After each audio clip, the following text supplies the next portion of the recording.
La crise au Portugal touche la majorité de la population, mais certaines catégories en souffrent plus que d'autres.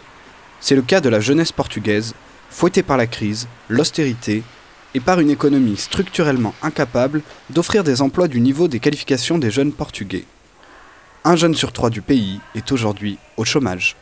Dans la grande tradition portugaise, les jeunes du pays ont un réflexe quand la situation est difficile, ils émigrent. Depuis 2005, près de 700 000 Portugais ont quitté le pays sur une population de 10 500 000 habitants. Une intensité équivalente à celle des années 1960 sous le régime de Salazar. Problème, cette nouvelle vague d'émigration est bien différente de la précédente. Si on pense aux 100 000 environ personnes qui ont laissé le Portugal en 2013, c'est une immigration qualifiée. Donc si au milieu du siècle XX, par exemple, on a on a vu une vague d'immigration très grande vers la France, par exemple. Il y a des centaines de milliers de gens qui sont allés en France, mais c'était pour des emplois peu qualifiés, donc les maçons, les bonnes. Maintenant, c'est une immigration plutôt branchée, qualifiée, diplômée, qui ne parvient pas à trouver un emploi au Portugal. Ce sont des jeunes qui ont investi beaucoup parfois dans son éducation, eux et l'État. Pourtant, le pays a beaucoup investi dans l'éducation ces 20 dernières années, permettant un rattrapage dans les classements internationaux.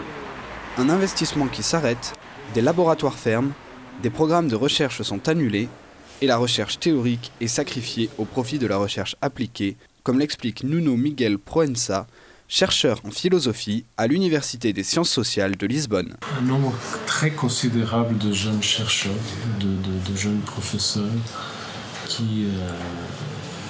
et même pas si jeunes aussi, des personnes qui étaient déjà assez installées, qui comptent ou qui considèrent fortement quitter le Portugal et pouvoir travailler dans des lieux où l'on reconnaisse la qualité de leur travail, puisque c'est vraiment une difficulté qu'ils ont. C'est l'impression que la valeur de leur travail n'est pas reconnue. Les chercheurs les plus motivés s'en vont et la relève ne se presse pas. Quant à la réponse du gouvernement, elle est à peine croyable. En juillet 2012, le Premier ministre de droite Pedro Passos Coelho conseille aux jeunes Portugais de quitter le pays. Il leur demande, selon ses propres mots, de faire preuve de plus d'efforts et laisser leur zone de confort. Partir ou rester ? C'est une des principales questions que l'on se pose lorsqu'on a 20 ans au Portugal.